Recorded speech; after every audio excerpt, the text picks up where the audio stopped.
হাই friends, মই নৰেন দাস। মোৰ channel G Assamese and লাইভলৈ স্বাগতম জনাইছোঁ। আজি 2 অক্টোবৰ গান্ধী জয়ন্তী উপলক্ষে মৰিগাঁও চহৰত এখনি বাট নাটক কৰিছিলে। এই বাট নাটকখনিয়ে মৰিগাঁও চহৰ উখল-মাখল পৰিৱেশ কৰিলে। আজি আপোনালোকক সেই বাট নাটকখনি দেখাম। চাই ভাল পালে লাইক কৰিব, কমেণ্ট কৰিব, শ্বেয়াৰ কৰিব।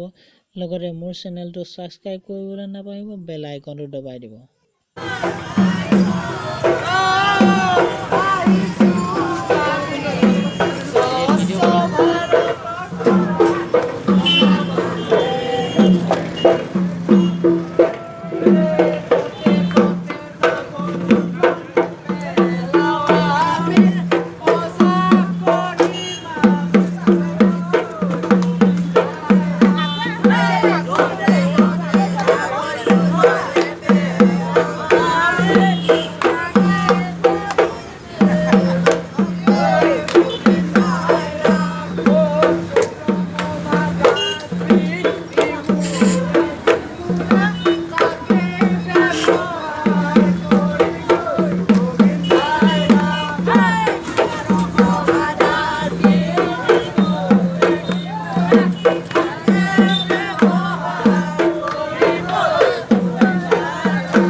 বেলেগ এজনী ছোৱালী আছিলে, মই এনে ছোৱালীজনী নাছিলে।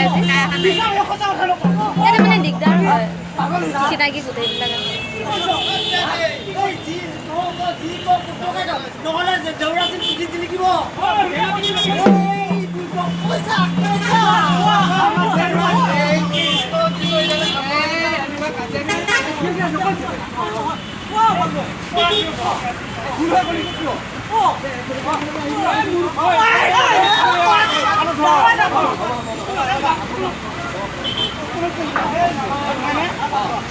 আমি আজি বহুত দিনৰ পৰা আমাৰ যাবৰ আৰু কেতিয়াবা ৰাস্তা কাষত চলাইছোঁ, কেতিয়াবা মটমত চলাইছোঁ। তাকে মানে মানুহজনে মোক মাৰিব ধৰিছে। দোকানৰ অলাগতিয়াল আৱৰ্জনাবোৰ আমি ৰাস্তাৰ কাষত কিয় পেলাব লাগে? আমি নলাত কিয় পেলাব লাগে? ইয়াত দুচানমান দি দিয়া হে, দিবই লাগে, বহুত বেয়া কাম কৰিছে, বহুত বেয়া কাম কৰিছে।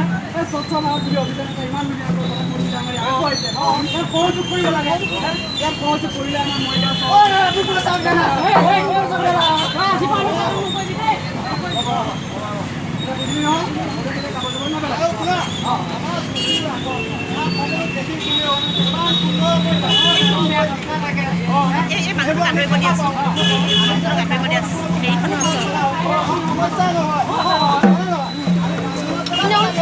বেনাৰখন দেখা আমি নিজৰ মানুহে যদি পেলাওঁ তেনেহ'লে কি হ'ব? এই অলাগতিয়াল আৱৰ্জনাবোৰে এই নলা নৰ্দমাবোৰ বন্ধ হৈ যাব। বন্ধ হোৱাৰ পৰা এতিয়া তেতিয়া বৰষুণ আহিব, বুজি পাইছে নহয়? বানপানী সৃষ্টি হৈ যাব। খুৰা ৰাইট কথা কৈছে। এই নলা নৰ্দমাৰ গেলা পচা বস্তুবোৰ আৱৰ্জনাত জাম হৈ থকাৰ কাৰণে এইখিনি বানপানীৰ দৰে হৈ যায় এই জেগাখিনি। বৰ বেয়া কথা। দেখা পাই থাকোঁ নহয়।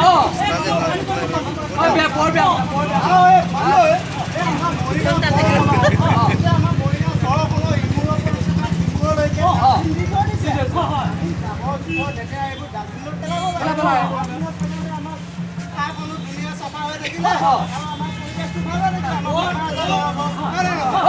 ডাঙৰ কথা এটা নহয় অকল যে ইহঁত দুজনে যে এইটো ভুল কৰি আছে সেইটো নহয় বহুতবোৰ দোকানীয়ে নিজৰ অলাগতীয়াল বস্তুবোৰ ৰাস্তাৰ কাষত দলিয়াই এই ডাষ্টবিনটো থাকিও নেদেখে ইমান ডাঙৰকৈ মোক ব্যৱহাৰ কৰোঁ বুলি লিখাৰ পিছতো আমি ৰাস্তাৰ কাষতে পেলাই থৈ এইবোৰ কিয় হয় সৌখিদিনা আমাৰ যে ভাৰতৰ প্ৰধানমন্ত্ৰী নৰেন্দ্ৰ মোদী ডাঙৰীয়া আৰু সৰ্বানন্দ সোণোৱাল ডাঙৰীয়া নিজে ঝাৰু লৈ চাফা কৰি আছে কিনো বোলো যে কৰিব লাগে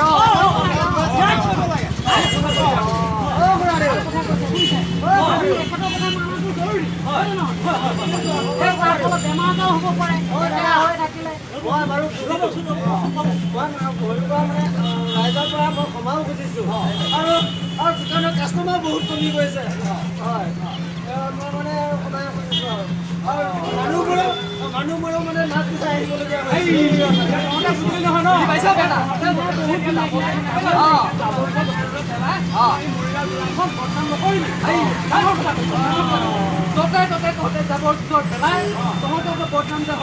আমাৰ মৰিগাঁওখনো বদনাম গম পাইছ 2014 চনৰ 2 অক্টোবৰ গান্ধী জয়ন্তী মানে আজি